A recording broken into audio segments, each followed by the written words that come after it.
कहते हैं होई है वही जो राम रचि राखा। अब अफगानिस्तान में क्या भारतीय वायुसेना और पाकिस्तानी वायुसेना आपस में टकराएंगे? क्या भारत 1.5 लाख अपने सैनिकों को उतारेगा अफगानिस्तान में? तो वहीं दूसरी तरफ चीन की सच्चाई निकल कर आई बाहर। किस तरीके से आर्थिक रूप से टूट रहा है चीन, और जो बाहर से दिखता है वो उतना ही अंदर से खोखला है। तो वहीं इसके विपरीत भारत ने अपनी अर्थव्यवस्था में बहुत ही भयंकर उछाल दिखाया है। सारे रिकॉर्ड टूट गए हैं और आंकड़े देखकर कहीं न कहीं चीन को भी ऐसा लगने लगा है जैसे कि भारत अपने सपने को जल्द ही पूरा कर लेगा। इसके अलावा बहुत कुछ, आइए जानते हैं इन खबरों को विस्तार से। हमने आपको अपनी खबरों में बताया था, दरअसल चीन के इस इलाके में पूरी अर्थव्यवस्था डूब रही है और ये चीन का केंद्र है जहां से काफी मोटी रकम चीन की अर्थव्यवस्था को मिलता है। हांगकांग, गुआंगडोंग और ये पूरा इलाका। इसके अलावे ऊपर के कई हिस्से भी इस तरह के हैं जहां से चीन को अर्थव्यवस्था में काफी फायदा मिलता है। लेकिन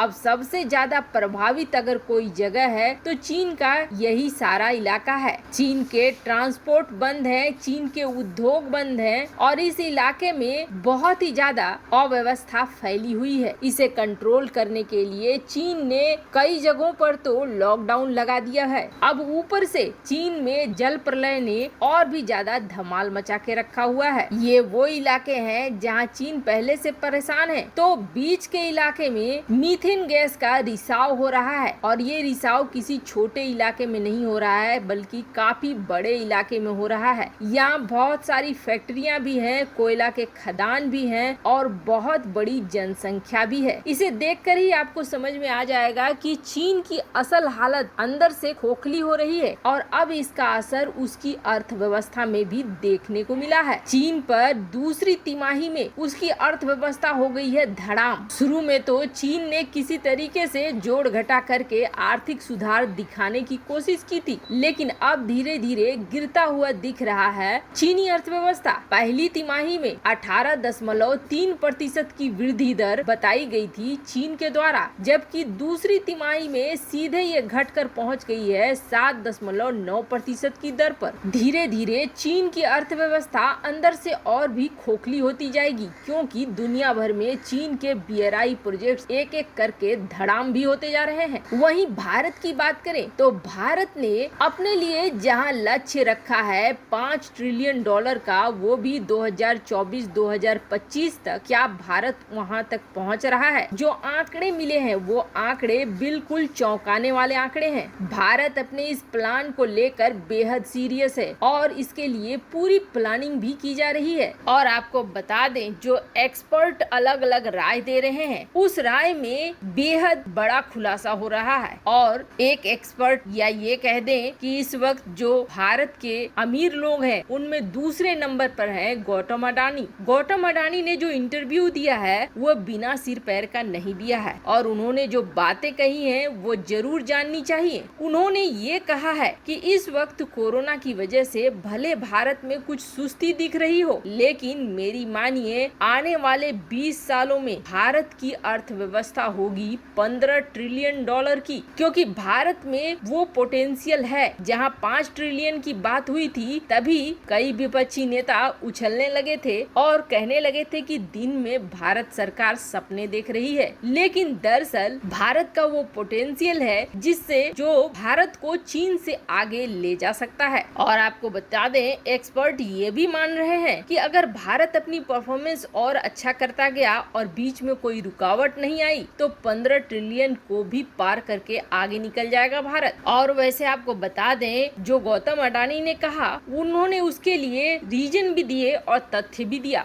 उन्होंने कहा भारत खुद इतना बड़ा मार्केट है, अगर भारत में भारत की कंपनियों के ही सामान बिकने लगेंगे तो ये कंपनियां बहुत तेजी से ग्रो कर जाएंगी और भारत जिस तरीके से दुनिया भर में एक्सपोर्ट बढ़ा रहा है, बहुत जल्द भारत ये अर्थव्यवस्था को छू लेगा। अब देखो, ये तो बात हो गई गई कि हमारे देश का ही कोई शख्स कह रहा है, लेकिन दुनिया भर के एक्सपर्ट भी अब यही मान रहे हैं कि 2027-28 तक भारत का घरेलू खपत इतना है कि भारत बहुत जल्द तीसरी सबसे बड़ी अर्थव्यवस्था बन जाएगा। सिर्फ अकेले अपने दम पर आने वाले 6 से 7 सालों में भारत 7 से 8 ट्रिलियन डॉलर की इकोनॉमी बन सकता है। और इन एक्सपर्ट का ये मानना है कि अभी कुछ ऐसे रिफॉर्म्स किए जा रहे हैं, कुछ ऐसे बदलाव किए जा रहे हैं भारतीय इकोनॉमी में, जिसकी वजह से ऐसा लग रहा है कि सुस्ती में जा रहा है अर्थव्यवस्था। लेकिन जो मॉडिफिकेशन किए गए हैं उनका ही असर 2030 के बाद आपको दिखना शुरू होगा, जब भारत बहुत तेजी से आगे निकलने लगेगा। खैर, ये तो रही अर्थव्यवस्था की बात। अब जरा जानते हैं पड़ोस में क्या चल रहा है। तो दरअसल पड़ोस में अब भयंकर माहौल बन रहे हैं। माहौल ये बन रहा है कि पाकिस्तानी वायुसेना और भारतीय वायुसेना टकराएगी। और ये टकराएगी कहाँ पे, तो ये आपको बता दें, ये अफगानिस्तान में टकराएगी और तालिबान के खिलाफ। आसार कुछ वैसा ही बन रहे हैं। जैसा कि आपको पता है, पाकिस्तान से लगती चमन वाले इलाके में अफगान सेना को भगाकर तालिबान ने कब्जा कर लिया। हालांकि बाद में अफगानी सेना ने भी इस इलाके में कई इलाके को वापस से ले लिया है, पर इस सब के चक्कर में 3 अरब रुपए